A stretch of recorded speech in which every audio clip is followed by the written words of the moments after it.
Même pas une vidéo de publier, cette chaîne est déjà la plus inactive de tout l'internet français. On part donc sur de bonnes bases. Quand j'ai commencé à m'intéresser à la vidéo sur internet et au monde de l'audiovisuel d'une manière générale, je me souviens parfaitement du sentiment que j'avais quand je voyais des vidéos que je trouvais géniales et qu'à chaque fois je me demandais comment a été fait cette vidéo, quel était le matériel utilisé, quels étaient les réglages, qu'est-ce qu'il avait comme caméra, qu'est-ce qu'il avait comme micro, qu'est-ce qu'il avait comme lumière, qu'est-ce qu'il avait comme ordinateur, enfin... Toutes ces questions, je me les suis posées. Et d'ailleurs, je continue à me les poser. Mais je me souviens vraiment de ce sentiment de frustration à l'idée que la personne fasse une vidéo que tu apprécies et qu'il ne mette pas à la fin toutes les références des vidéos qu'il a. Et pas seulement de ce qu'on voit, mais de ce qu'on ne voit pas, de ce qu'il y a derrière, le matos pour la post-production, les micros, les perches, tout ce qu'on ne voit pas. En l'occurrence, le micro et la perche, ils sont là, c'est un mauvais exemple.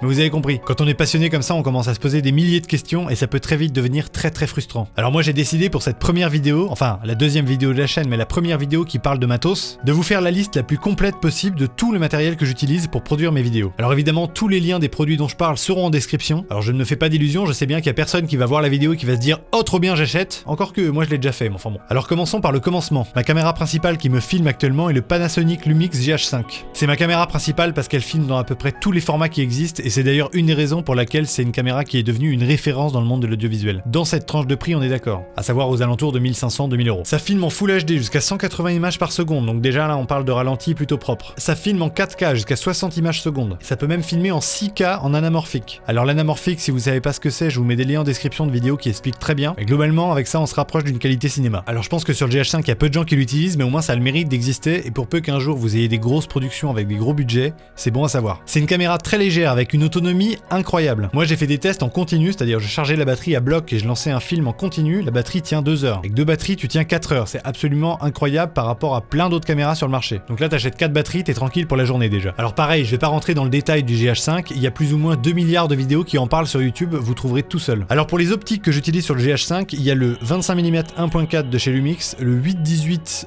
f2.8 de chez Lumix également, et très récemment j'ai acheté le Sigma 1835 qui ouvre à 1.8 en constant, ce qui est absolument incroyable. Alors attention, ce dernier objectif nécessite une bague d'adaptation parce que la monture du GH5 c'est du micro 4/3 et moi j'ai acheté un objectif Sigma 1835 pour monture Canon. Donc j'ai acheté une bague d'adaptation qui permet de mettre un objectif Canon sur une monture micro 4/3. Pour ça globalement vous avez le choix entre deux produits, le Metabone Speed Booster qui coûte 800 boules et le Viltrox qui coûte moins de 200 euros. Entre nous le choix est quand même vite fait. Pour une différence de qualité qui est là mais qui est pas flagrante à l'œil nu quoi. Pas pour avoir regardé plein de tests, on voit la différence mais moi ça me suffit, le Viltrox me suffit. Maintenant si vous êtes un Jean Pixel et que vous voulez absolument ce qui se fait de mieux, claquez 800 boules. Alors comme toute petite caméra de vlog ou de voyage, j'en ai deux, j'ai le Canon G7X et j'ai la Legria Mini X. Le Canon G7X il est génial, il est petit, compact, il tient dans la main, il a un écran qui se retourne, assez bonne autonomie aussi, il filme en 1920 par 1080, il a un très bon autofocus et il tient dans la poche. Globalement c'était une de mes caméras préférées avant d'avoir un GH5. La Legria Mini X elle est pas mal aussi, mais je trouve que la qualité d'image est pas folle et en plus elle a un objectif ultra grand angle. Donc c'est une esthétique un peu particulière qui ne plaît pas à tout le monde. Ça reste une bonne caméra néanmoins pour commencer. Conclusion, si vous voulez commencer à vlogger ou à faire des petites vidéos chez vous pour 400 euros, je vous conseille la Canon G7X. D'ailleurs aujourd'hui c'est le Canon G7X Mark II que je vais vous mettre en description. Le mien n'existe plus, eh oui je suis déjà un petit peu de la vieille école. Alors pour le son, on va commencer avec deux micro-cravates. Le premier est un Rode qui m'a coûté à peu près 30 balles, pour ainsi dire rien du tout. Et franchement pour 30 balles il fait une qualité de son qui est assez respectable. Ensuite j'ai un autre micro-cravate lui de chez Sennheiser qui coûte un petit peu plus cher. Je vous mets également la référence en description. La différence de qualité entre les deux est absolument hallucinante. Mais encore une fois si vous commencez la vidéo, vous n'avez pas besoin d'un Sennheiser. Le petit Rode à 30 balles suffira amplement. Comme micro canon qui se clip directement sur l'appareil photo, je possède un Rode VideoMic Go. Pareil, c'est un petit micro petit budget mais qui est d'une très bonne qualité. Surtout quand vous voulez vlogger ou en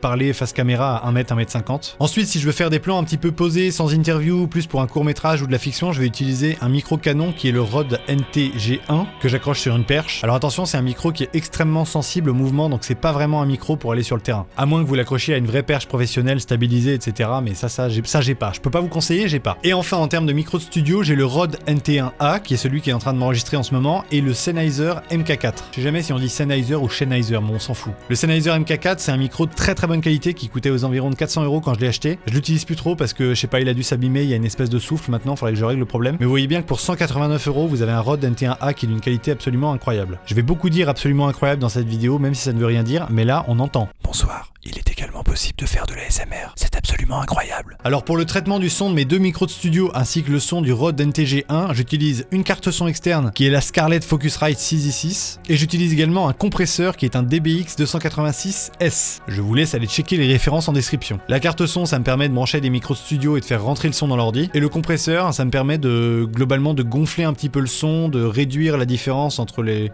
Allez voir sur internet ce que c'est qu'un compresseur, c'est pas le but de la vidéo.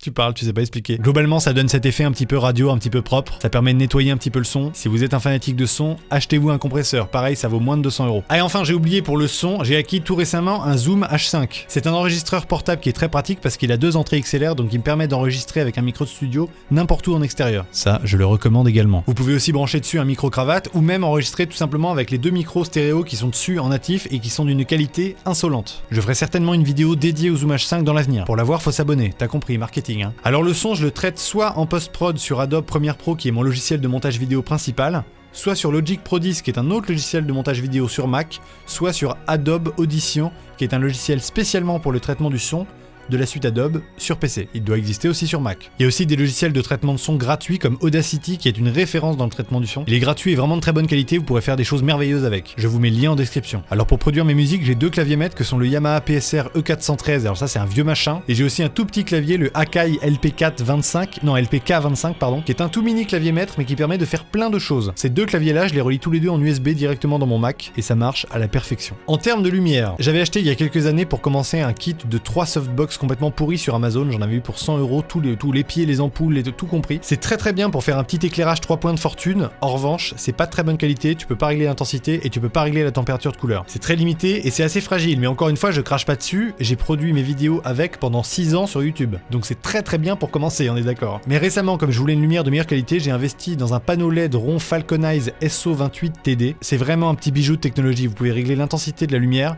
la température de couleur, l'orientation, etc. C'est absolument génial. Et la lumière est d'une douceur, d'une softness, c'est incroyable. Alors attention par contre parce que c'est une petite source de lumière, donc si vous avez besoin de filmer, je sais pas, quelque chose d'un peu plus grand, un plateau ou une scène un peu plus grande, faudra opter pour la taille au-dessus qui coûte quand même 600 €. Ah oui, mais il faut quand même savoir y mettre le prix après. Pour écouter du son, c'est très simple, j'ai un casque Audio-Technica ATH M50 que j'utilise depuis des années, il est tout pourri, la mousse est complètement rongée tellement je l'utilise, mais il est absolument génial. Et j'ai aussi une paire d'enceintes de monitoring, les KRK Rockit 6. Alors entre nous, les enceintes, j'avais vraiment craqué mon slip quand j'étais étudiant, c'est du luxe, ça ne sert vraiment que si vous allez travailler vraiment le son. Et pour produire des vidéos, vous n'en avez pas besoin. Moi, j'ai fait ça parce que j'ai fait une bêtise et que j'étais un passionné de son. Et encore une fois, ce n'est pas indispensable. Alors pour ce qui est de mes pieds et trépieds de vidéo, j'ai même pas les références tellement j'ai du matos vraiment pourri là-dessus. J'ai un petit trépied mini GorillaPod là pour vlogger en extérieur. Et le trépied vidéo que j'utilise là, je vais même pas vous mettre la référence parce que 1, je l'ai pas et 2, c'est un trépied photo. Donc ce serait vous montrer le mauvais exemple que de vous donner la référence. Il faut moi-même que je m'achète un vrai trépied vidéo. Pour finir, j'ai investi il y a 2 ans environ dans une machine de guerre en termes d'ordinateur pour pouvoir monter mes vidéos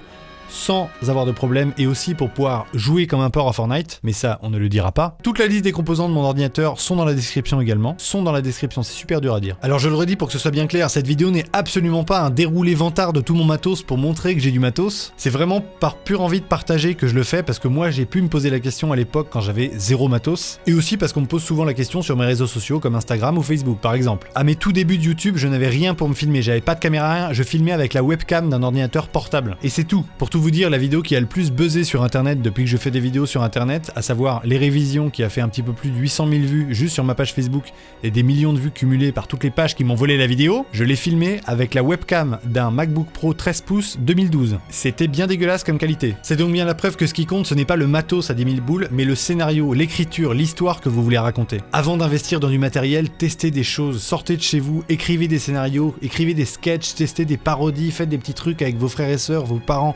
filmez-vous chez vous, essayez, testez, amusez-vous. Avec un smartphone, on peut faire énormément de choses, avec un tout petit peu de lumière, on peut faire énormément de choses, et il faut s'entraîner avant d'investir. Apprenez les bases de la vidéo, n'hésitez pas à regarder des milliers de tutoriels sur YouTube, moi j'ai appris tout ce que je connais en audiovisuel sur YouTube. Depuis septembre, j'ai commencé à en faire mon métier et je n'ai jamais mis un pied dans une école d'audiovisuel. Et j'ai tout appris tout seul et vous pouvez faire exactement la même chose. Entraînez-vous et après il sera temps d'investir. Voilà, j'espère que cette vidéo vous a plu. J'espère que la prochaine sortira pas dans 3 mois.